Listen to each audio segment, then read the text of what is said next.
Hello friends, ओसो coding के channel पर आपका हार्दिक स्वागत है। जावा फॉर डेवलपर सीरीज में हम बात कर रहे हैं इनपुट आउटपुट पैकेज की। और आज इस लेक्चर में हम डिस्कस करेंगे बहुत इंपॉर्टेंट क्लासेस के बारे में, that is buffered output stream and buffered input stream. आपको याद होगा लास्ट लेक्चर में हमने डिस्कस किया था फाइल आउटपुट स्ट्रीम और फाइल इनपुट स्ट्रीम। अगर मुझे बाइट फॉर्म में या बाइट स्ट्रीम के थ्रू किसी फाइल में डेटा स्टोर करना है तो हमने byte by byte operation perform किया था। और एज ए कंटेनर हमने अरे को भी यूज़ किया था, राइट फंक्शन के साथ और रीड फंक्शन के साथ। अब ये जो फाइल आउटपुट इनपुट स्ट्रीम का वर्किंग था, इसमें एक बड़ी प्रॉब्लम क्या थी। जैसे मैं प्रोग्राम ओपन करता हूँ, ये प्रोग्राम हमने बनाया था लास्ट लेक्चर में, और जो साथी इस लेक्चर में नए हों उनको मेरा रिक्वेस्ट है कि वो पहले वाला लेक्चर पहले फिनिश करें, then buffered output input stream को समझें। ये जो अप्रोच है ये straightforward byte to byte operation की है।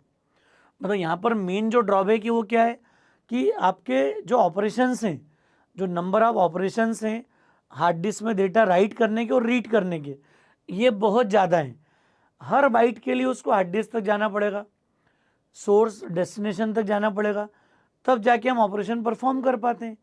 तो जब आपका डेटा बड़ा होगा, ह्यूज डेटा सेट पे जब आप काम करोगे, तो ये तरीका तो बहुत पुअर अप्रोच कहलाएगी। क्यों पुअर अप्रोच कहलाएगी? क्योंकि मेरे पास तो एक एक बाइट पे ऑपरेट करने की स्थिति बनती है। तो ज़्यादा बेटर अप्रोच क्या होगी कि हम बफरिंग करें।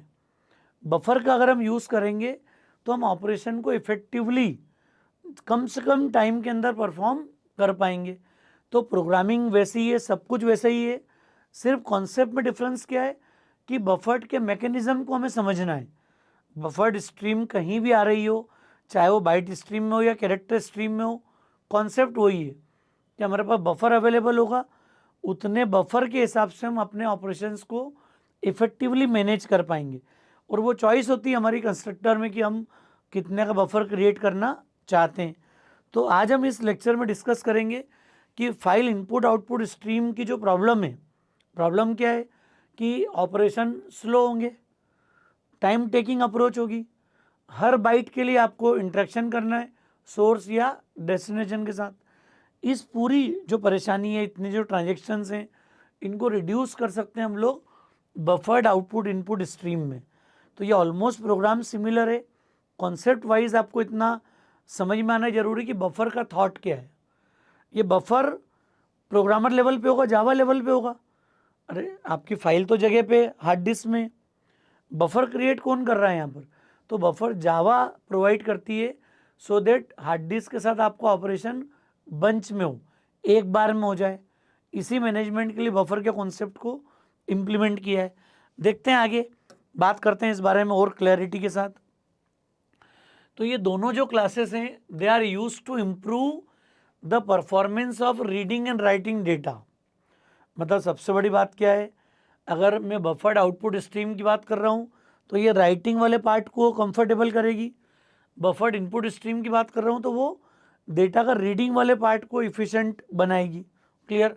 तो ये पहली बात समझ में आ गई कि ये जो दोनों क्लासेस हैं ये हमारे रीडिंग राइटिंग ऑपरेशंस को इफ़ेक्टिवली परफॉर्म करने के लिए, now we can perform in a more better way, ये में क्लैरिटी होना चाहिए।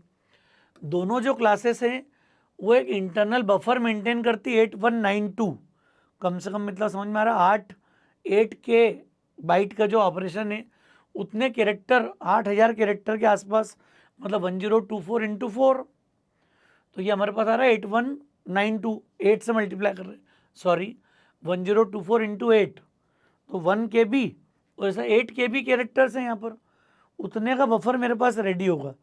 मतलब ये जो 8000 बार जो ऑपरेशन हो रहे थे वो बड़ी फाइल के केस में तो एक ही बार में हो जाएंगे। आपको बफर फिल जरूर करना है, बफर फिलिंग वाली अप्रोच जरूर होगी, लेकिन उसके बाद हार्ड डिस्क के साथ जो इंटरेक्शन होगा वो रिड्यूस हो जाएगा। ये टाइम सेविंग अप्रोच है। तो ये पॉइंट को आप थोड़ा सा हाईलाइट करके रखना, चाहे बाइट स्ट्रीम हो या कैरेक्टर स्ट्रीम हो, बफर साइज बाय डिफ़ॉल्ट 8192 होती है। Using buffered stream we can improve performance. कैसे कैसे इम्प्रूव कर सकते हैं अपन? By reducing the number of IO operations. और हमारे आईओ ऑपरेशन जो इनपुट आउटपुट ऑपरेशन है, clear, that can be reduce now. Increasing the amount of data transferred in each operation, जो डेटा ट्रांसफ़र है वो कंपेरेटिव बढ़ गया, ज़्यादा क्वांटिटी में मैं डेटा को ट्रांसफ़र कर पाऊँगा दोनों तरह के ऑपरेशन में, चाहे इनपुट हो या आउटपुट हो, allowing for more efficient use of system resources. अगर हम ट्रांजेक्शन के लिए वेट कर रहे हैं, कहीं काम के लिए आपका आईओ डिवाइसेस अफेक्ट हो रही हैं, सीपीयू का प्रोसेसिंग टाइम एंगेज हो रहा है, तो इसका फ़ायदा क्या होगा, जब बफर बना लेंगे हम तो हम लोग एक ही बार में कंप्लीट बफर के साथ प्ले कर पाएंगे, क्लियर, ऑपरेशन के साथ यूज़ कर पाएंगे। ये इन ऑल फ़ायदा है बफर्ड स्ट्रीम का। अब हम दोनों क्लास को वन बाय वन डिस्कस करते हैं यहाँ पर विद देयर एग्जाम्पल। एग्जाम्पल तो प्रैक्टिकली देखेंगे, सब कुछ प्रैक्टिकली चलाना है हमको। तो ये आउटपुट स्ट्रीम क्लास को इनहेरिट करती है, कोई बड़ा स्पेसिफिक डिफरेंस नहीं है। बफर्ड आउटपुट स्ट्रीम को इनहेरिट करेगी। Write data to an internal buffer before writing to the underlying output. और अंडरलाइंग आउटपुट मतलब अगर मेरे पास एक फाइल है, हमने बोल दिया test1.txt, अगर मेरे पास कोई फाइल होगी यहाँ पर, इसमें मुझे डेटा रखना है, तो कॉन्सेप्ट क्या होगा, एक बफर बन गया बीच में पूरा, क्लियर, एक बफर हमने क्रिएट कर लिया और इससे हमने कनेक्ट कर दी बफर्ड आउटपुट स्ट्रीम, क्लियर। तो मेरे पास जब प्रोग्राम से डेटा राइट करने की बात आएगी तो हम क्या करेंगे, बाइट बाय बाइट जाके पहले बफर को फिल कर देंगे और बफर से एक ही बार में डेटा उठ के फाइल में राइट हो जाएगा यहाँ पर। तो बफर होने का मीनिंग समझ में आ रहा है। जैसे कोई बड़ा अरे को नहीं देखते कि अरे से डेटा किसी बड़े कंटेनर से डेटा एक ही बार में शिफ्ट कर दें, तो वो वाला कॉन्सेप्ट यहाँ पर है। मतलब हमारा प्रोग्राम यहाँ पर है, अभी प्रोग्राम से हम लोग बफर्ड आउटपुट स्ट्रीम क्रिएट करेंगे। बफर्ड आउटपुट स्ट्रीम एक इंटरनल बफर क्रिएट करेगी और इस बफर से मैं एक ही बार में डेटा ट्रांसफ़र कर दूंगा, कहाँ पर, फाइल में। तो ये बड़ी इंपॉर्टेंट बात है, समझना जरूरी है। डॉट जावा प्रोग्राम है, वो डॉट जावा प्रोग्राम से बफर्ड आउटपुट स्ट्रीम के थ्रू हमने डेटा पहले बफर में राइट किया और देन उसको एक साथ हमने फाइल में ट्रांसफ़र कर दिया। ये ऑपरेशन से हो जाएंगे हमारे। ये जो फाइल है, मान लिया नेटवर्क के थ्रू हम जा रहे हैं, तो ये पूरा ट्रैफिक वाला जो प्रॉब्लम है, हर बाइट को लेके जाना है, वो पार्ट हमारा रिड्यूस हो गया। पूरा बफर रेडी होगा, एक ही बार में उसको फाइल में कॉपी कर देंगे हम यहाँ पर। क्लियर आ रहा है पॉइंट समझ में, यहाँ पर क्या बोलना चाह रहे हैं हम। और इसके लिए अप्रोच क्या हो गई, बफर्ड आउटपुट स्ट्रीम जो क्लास है हमारे पास, ये इनहेरिट करती किसको, आउटपुट स्ट्रीम को। और इस पर क्या क्या है, क्लोजिएबल,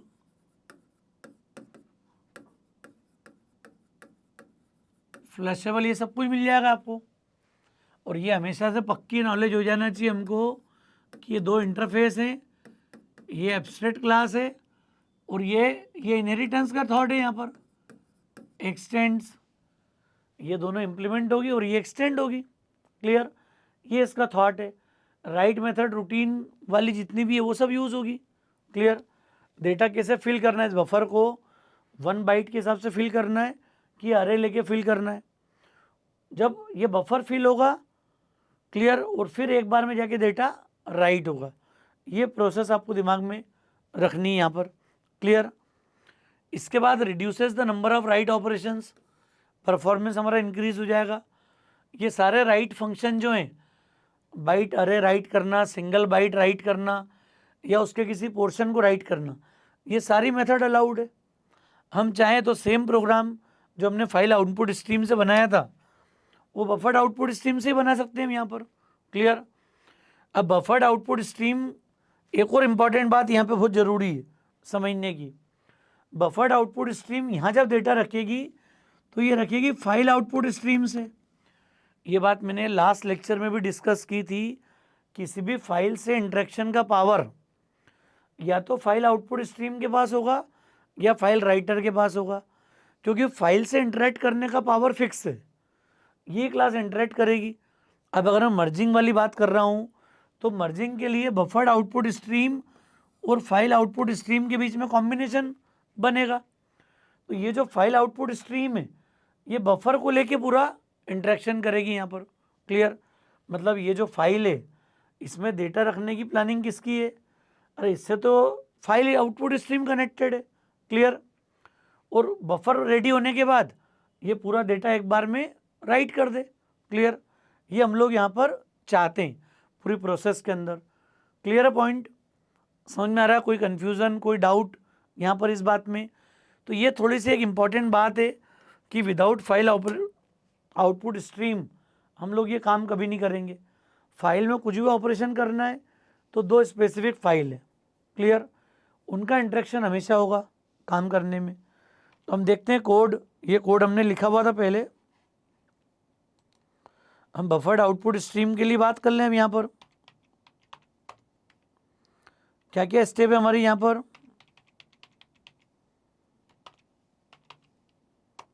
buffered output stream BOS equal to new. अब बफर्ड आउटपुट स्ट्रीम में भेजना है क्या आपको? यहाँ तो फाइल आउटपुट स्ट्रीम का ऑब्जेक्ट आएगा, तो हम लिख देंगे न्यू फाइल। और यहाँ आप चाहो तो FOBJ ही भेज सकते थे अपन यहाँ पर। दोस्तों ये बात ध्यान रखना, ये बड़ी इंपॉर्टेंट स्टेप है। क्लियर? बफर्ड आउटपुट स्ट्रीम आ गया, फाइल आउटपुट स्ट्रीम आ गई। दूसरा इंपॉर्टेंट काम क्या था? आप चाहो तो फाइल ऑब्जेक्ट यहाँ भी क्रिएट कर सकते हो। अभी मैं एक दो प्रोग्राम में ले रहा हूँ इसको ताकि आपको प्रैक्टिस हो जाए। और हमने बोल दिया test1.txt। क्लियर है केस? हमने बोल दिया import java.io.file।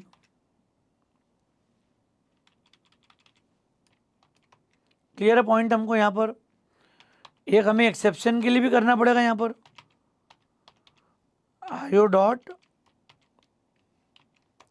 io exception. Clear है पॉइंट? यहाँ पर क्या करना है हमको? हमने फाइल OBJ लिया। क्लियर? test1.txt और फाइल आउटपुट स्ट्रीम का एक ऑब्जेक्ट क्रिएट करके यहाँ पर पास कर दिया हमने अनहैंडल्ड एक्सेप्शन। तो एक्सेप्शन हैंडल्ड क्यों नहीं हुआ है समझ में आ गया आपको? हमने लिया था ना अभी थ्रोज IO एक्सेप्शन। क्लियर है पॉइंट? अच्छा ये मैं सब अलग अलग स्टेप में भी लिख सकता था पूरा। आप चाहते तो पहले मैं फाइल आउटपुट स्ट्रीम बना लूँ जो फाइल से कनेक्ट होगी, फिर बफर्ड आउटपुट स्ट्रीम क्रिएट कर दूँ जो फाइल इनपुट स्ट्रीम के ऑब्जेक्ट को डील करेगी। क्लियर? ये दोनों काम पॉसिबल हैं करना। क्लियर? लेकिन हम कंस्ट्रक्टर के अंदर ही भेज सकते हैं। तो एक लाइन हमने सेव कर ली। क्लियर? ये नाम लाइन पे हटाते हैं अपन, सीधे यहाँ पे नाम पास कर दो test1.txt। ये ऑप्शनल है, अभी कुछ प्रोग्राम तक मैं ले रहा हूँ, फिर हम सीधे सीधे डबल कोट्स के अंदर यहाँ फाइल का नाम पास कर देंगे तो भी हमारा काम हो जाएगा। क्लियर है केस? बफर्ड आउटपुट स्ट्रीम का रोल समझ में आ गया हमको क्या है। अब क्या करना है हमको? हमने स्ट्रिंग टाइप का डेटा लिया था, याद होगा आपको, str। और India is a great country, एक स्ट्रिंग ले लिया हमने, इसको राइट करना है। क्लियर? ऑपरेशन सब कुछ वैसा ही है, पूरी प्रोग्रामिंग वो है, सिर्फ जो इंटरनल फंक्शनलिटी जावा ने दी है वो चेंज हुई है, ताकि अब जब बड़े डेटा सेट पे आप काम करो तो फाइल आउटपुट स्ट्रीम के बजाय हम लोग सीधे आदत क्या डालेंगे कि हम बफर्ड आउटपुट इनपुट स्ट्रीम पे काम करें। जब कैरेक्टर स्ट्रीम होगी तो बफर्ड रीडर राइटर पे काम करने की आदत डालेंगे। तो ये पर पता होना चाहिए, इसलिए मैं कवर कर रहा हूँ कि अगर कहीं मान लिया एग्जामिनेशन पॉइंट ऑफ व्यू से भी नीड हो तो भी आपको क्लैरिटी हो, एटलीस्ट आपको हायरार्की पूरी क्लियर होना चाहिए कैसे हमको काम करना है। अब क्या करेंगे हम? यहाँ पर एक बाइट अरे रेडी कर लें। क्या आ जाएगा? str डॉट, देखो कोई अंतर आया क्या कोड में? सब वैसे ही कोड है पूरा, ARR ले लिया हमने। अब buffered output stream dot right और एक बाइट अरे मैंने भेज दिया बफर में सीधे। हम तो सीधे बफर में राइट करते हैं। अब बफर जब फिल होगा वो सीधे फाइल में डेटा ट्रांसफ़र करेगा। क्लियर? ये एक कम्युनिकेशन हमारा इम्पॉर्टेंट रोल है, और हमने क्या बोल दिया, क्लोज। ये बेसिक काम हो गया। अच्छा, जब भी ऐसा कुछ करो आप राइट वगैरह का काम, तो हम मैसेज कर दें यहाँ पे, क्या लिख देंगे हम, फाइल क्रिएटेड। इसको रन कर लेते हैं अब। अच्छा, आप देखो ये पूरा प्रोग्राम वैसे ही लगेगा जैसा हमने फाइल आउटपुट स्ट्रीम का बनाया था। बस इंटरनल वर्किंग आपको क्लियर होना चाहिए कि हम पहले बफर फिल करते हैं, बफर फिल होने के बाद एक ही बार में पूरा डेटा उठ के फाइल में चले जाएगा। तो ये इंपॉर्टेंट डिफरेंस आपके माइंड में होना चाहिए। बाकी पूरी प्रोग्रामिंग वैसे ये कॉन्सेप्ट पूरा वही है, बाइट स्ट्रीम का थॉट है। क्लियर, कोई नई मेहनत नहीं है। देखो आप, मैसेज आ गया फाइल क्रिएटेड, यहाँ एक ब्लैंक फाइल बनी, इंडिया इज ग्रेट कंट्री, आ गया मैसेज। मतलब प्रॉपर हमने एक फाइल क्रिएट कर ली और फाइल में हमारे पास डेटा भी आ गया। ये मैंने एक सैंपल लिया, आप चाहो उतना बड़ा प्रोसेस ले सकते हो, उतना डेटा यहाँ पे असाइन कर सकते हैं अपन।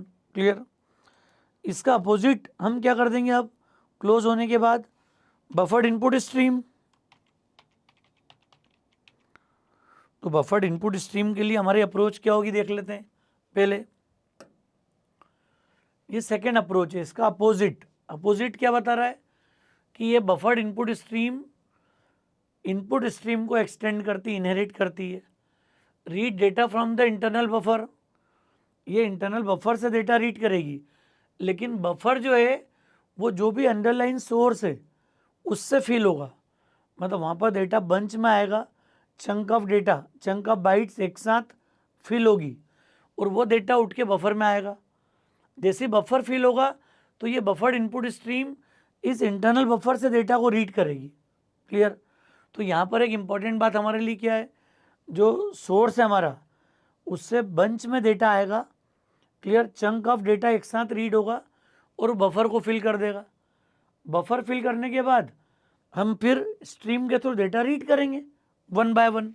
तो यहाँ भी कॉन्सेप्ट क्या है, यहाँ कॉन्सेप्ट है कि आपकी जो फाइल है क्लियर test1.txt, इसके through file input stream connect करती है बफर को, और इसको पहले ना बफर फिल होगा। क्लियर, बफर इनपुट स्ट्रीम क्या करती है, बंच में डेटा उठा लेगी। क्लियर, जब इंटरनल बफर आपका फुल हो जाएगा पूरा, उसके बाद फिर हम लोग डेटा रीड कर पाएंगे यहाँ पर बाइट बाय बाइट, अरे बाय अरे, जैसे भी हमको रीड करना है फिर कर पाएंगे। तो हमारा इंटरेक्शन किससे होगा, इंटरनल बफर से। लेकिन ये हमेशा किससे फिल होगा, सोर्स फाइल से, जो भी अंडरलाइंग सोर्स है उसके साथ फिल होगा ये। क्लियर, ये हमारी अप्रोच होगी। और इसके साथ भी रूल वही है कि जो बफर्ड इनपुट स्ट्रीम है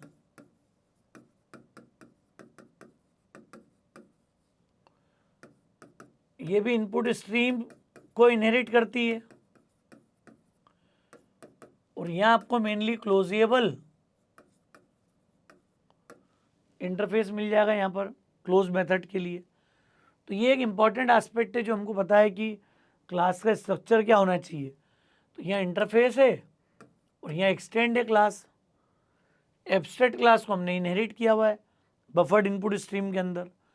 तो ये भी वही है, नंबर ऑफ जो ऑपरेशन है रीड ऑपरेशन ये रिड्यूस कर देगी। क्लियर, परफॉर्मेंस बढ़ जाएगा हमारा। रीड मेथड के सारे ऑप्शन मिल जाएंगे हमको। याद है अब तो, मतलब पक्का हो जाना चाहिए कि राइट और रीड मेथड में करना क्या है। बहुत स्ट्रेट फॉरवर्ड ऑपरेशन है सारे। अब इसके लिए हम कोड लिख लेंगे बफर्ड इनपुट स्ट्रीम के लिए। ये कॉन्सेप्ट है हमारे पास, हम चाहें तो बफर साइज रिड्यूस कर सकते हैं, डेटा कम है तो इसके कंस्ट्रक्टर में हम एक वैल्यू भेज सकते हैं कॉमा लगा के बफर साइज के लिए, तो उससे हमको पता लग जाएगा कॉन्सेप्ट पूरा। ये बफर फिल हो गया, स्ट्रिंग में कन्वर्ट करके प्रिंट कर दो।